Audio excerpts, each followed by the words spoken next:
stage. You ought to hear what I'm saying. Success is a plan that takes years in the making. When nobody did, I believed. Had to let go of things I did not need. Cut off some friends in the process. What could I say? I could no longer carry the dead weight. Get off your ass, there's lots you can do. You wanna learn something and watch how I move, but they don't wanna do shit. They wanna be spoon-fed like a little baby. That shit is crazy, boy. Change up your mindset. I get 3 days worth of work done in just one. 727 mindset is the hustle for us. You get it? I'm Alex Corona. I'm Jamie Burks. And today we're coming at you from our kitchen here at Corona Realty Group. And this is the 727 podcast. And we're super excited to come at you today and talk to you about something that's near and dear to my heart. Jamie, I'm just kidding. Today we're going to talk about some pain. How much pain can you take? Financial pain, spiritual pain, mental pain, physical pain, that pain, where it's so deep, it's to the core. How much can you take before you're ready to give up? Well, I'm not going to give up, but I have to tell you, I feel crazy at times, and I believe that we have been in the most financial pain within the last 12 months than that we've ever been in before. I heard one of our mentors say, your success depends on how much financial pain, financial turmoil you can sustain. And there's nothing that's truer than that. There are so many times where we're just like, I don't want to do this anymore at all.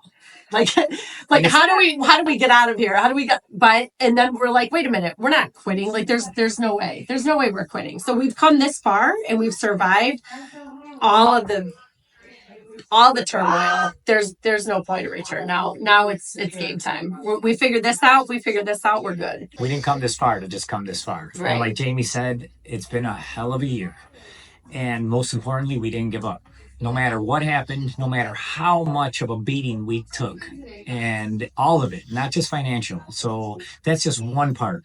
Yes, financial pain is extremely huge because a lot of people, as soon as it starts to hurt a little bit, they're going to give up, they're going to quit, and they see that they lose some money and they don't want to lose money. It hurts. You know, it sucks to have to work for that same dollar twice and 3 times and 4 times. But what you have to understand is it's building character and it's building everything inside you to keep going. As much as we want to give up, as much as I want to throw in the towel, believe me when I tell you, God's got you. You got to have your faith in him. He's going to keep going.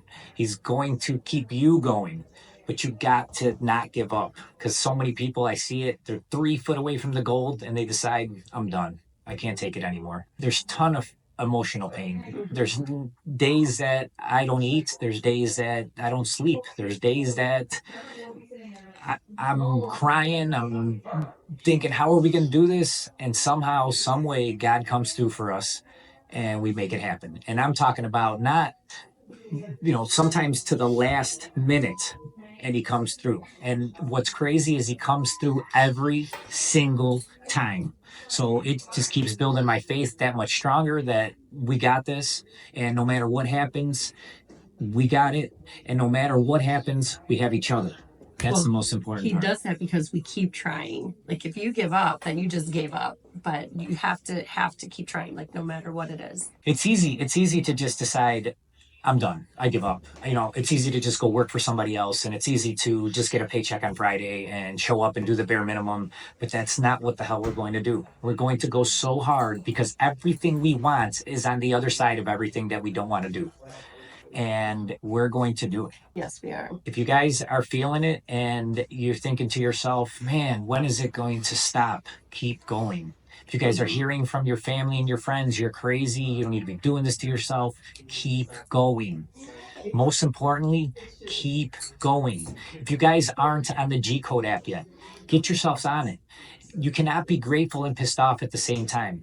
There's 4 G's to the G Code: genetics, your grind, your group, and grateful. So it will keep you grateful. You can't be grateful and pissed off at the same time. So as much as sometimes I'm down and I'm out, I remind myself how grateful I am to be here, how grateful I am to even have an opportunity that I have in order to solve the problem.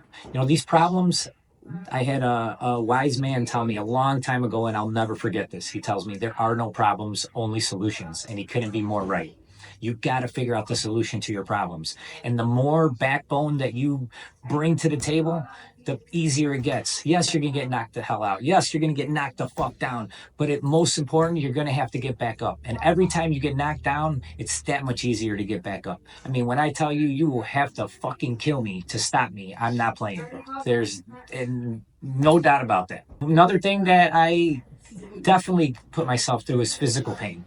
The other day, I got I was at that's an event out in Texas, and there was a guy on stage, and he said that he was going to set up a thing for everybody to go running, and it was going to be a 3-mile run. And I thought to myself, 3-mile run, holy shit, that's a lot of running. I don't think I've ever ran 1 mile without stopping, not even when I was a little kid. I remember doing the mile at school. There was no way. I was huffing and puffing. I didn't finish that shit. The last time I ran was high school. So, mine was like 7th grade that I can remember. So I thought to myself, 3 miles, holy shit, that's a lot of running.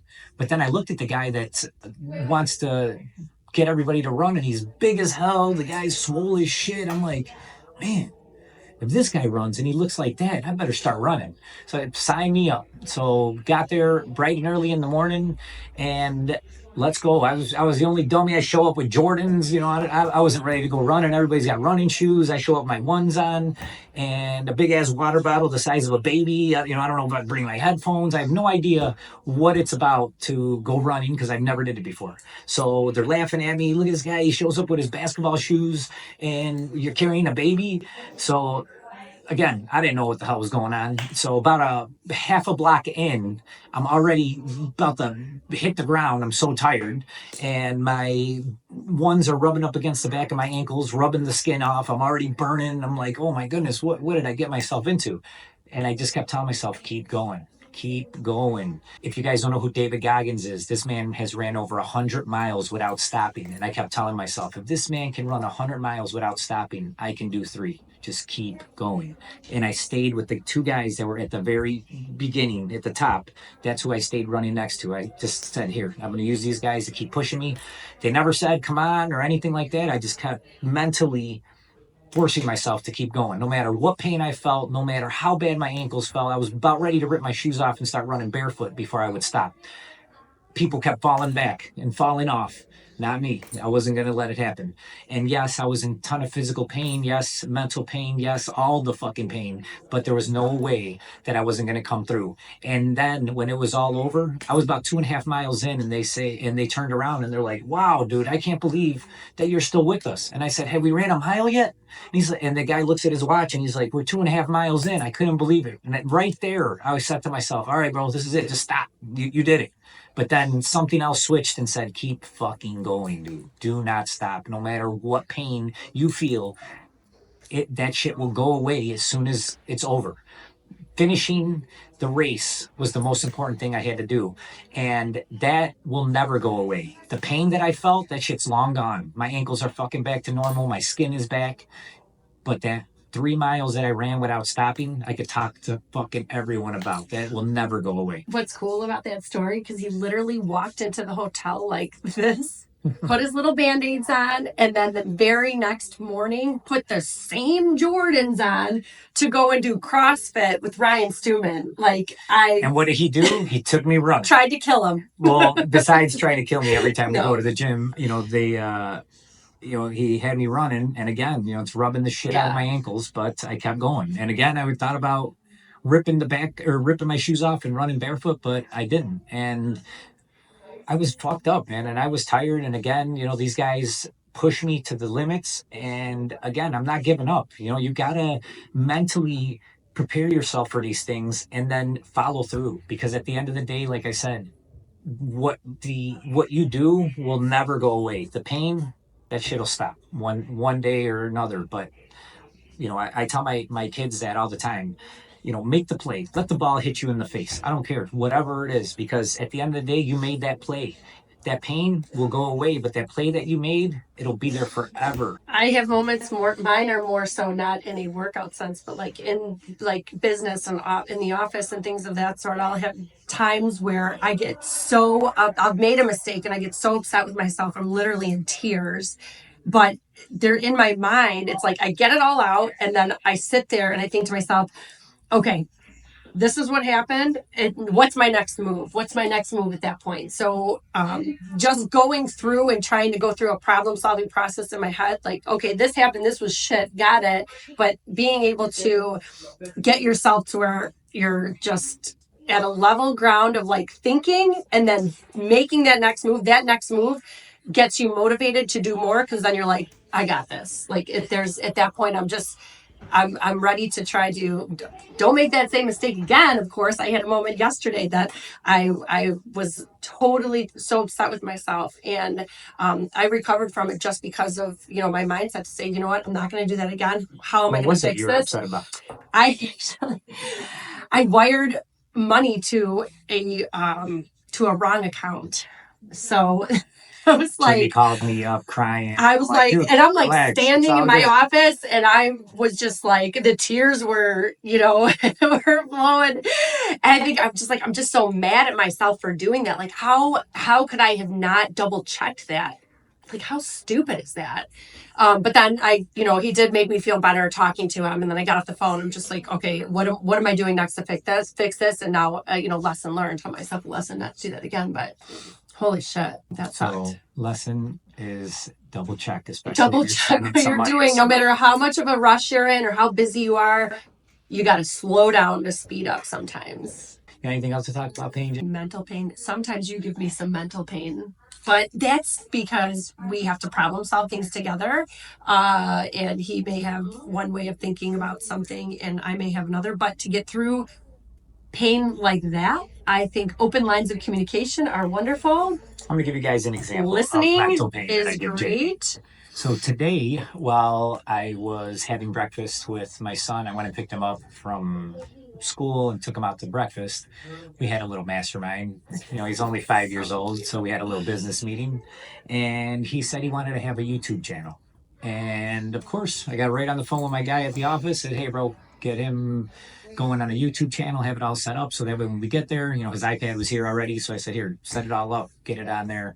And when we get there, show him how to upload and, do whatever he's got to do, because I'm not even sure how to upload stuff on YouTube. So that way you can show him how to do it, and this kid could get himself rolling. So I get here, and Jamie's in like full throttle panic. Oh my God, what are we doing? My kid's who's gonna be talking to him, and what's he gonna be posting, and what is he doing? I feel like it's a valid concern as a mother. So, and I'm okay with it. Obviously, yes, be concerned. But you got to understand how things work. So with kids being on YouTube, there's settings on there where people can't even comment. So that way you're not worried about, weirdos getting on there and trying to talk to them. And, I said, why don't you become a subscriber so that way you could see what he's posting? If you want to micromanage everything he's posting before he posts it, that doesn't make any sense. Like, let the kid do what he's got to do. I trust him. We talked about what is he going to be posting. He said, I'm going to post my toys and how I play with my toys and how cool if there's a cool toy and if there's a toy I don't like, and,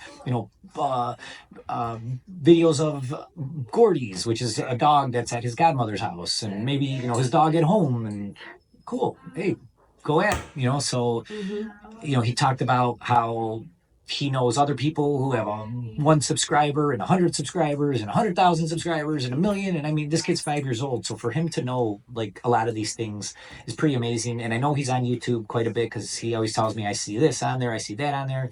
So why not let him do it? I like watching them. Maybe somebody else will like watching them, and maybe something will come about it, or maybe it won't. But at least the most important part is, as soon as I told him that we were going to have a YouTube for him, he started jumping around, all excited, all happy. And then we get here, and it's all doom and gloom, and every negative thing possible. And the worst part is, she's saying these things right when he's there. So I said, here, why don't we give him a hug? Okay, so that's where we did hug, and I was saying these things, but he also needs to hear the explanation as to why, and that my main concern is the protection of him, and the internet could be very unforgiving at times. Well, and put it this way, she called it the insect net. So, well, because this is the problem. So based on, this makes sense. Opening up The reason why it came out that way is because when I try to explain things, he's very aggressive. So he starts jumping down my throat. And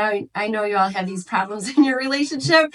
So he started talking over me. But point being is this: once we opened up the lines of communication to cure the mental and emotional pain and we're able to, I talk, you listen, you talk, I listen. I did get educated. I did get more educated on what it is. I'm just concerned for his safety, and I think a lot of listeners could agree with that. And I'm cool with that. I'm okay with that. But like I told her, I said, here, I don't expect millions of subscribers to be on there. And I love the fact that he's following your footsteps of stardom. But it's not even about that. It's about, I don't want to. He's not a shy little kid. That's what's great. He's very outgoing, and I wanted to be even more outgoing. So to me, I thought, hey, I got his back. If that's what he wants to do, and then when I came here, it felt like we were under attack. We were at war, and shots were fired. Because we need to be on the same page with the concern and the support. I support him if that's what he wants to do. I'm totally 100% behind him, but he needs to be protected, and you need to at least see my side of that. I'm with all of it. But like I said, it was just a quick example of, mental pain and emotional pain. There was a few more other things that kind of rub it in a little bit and make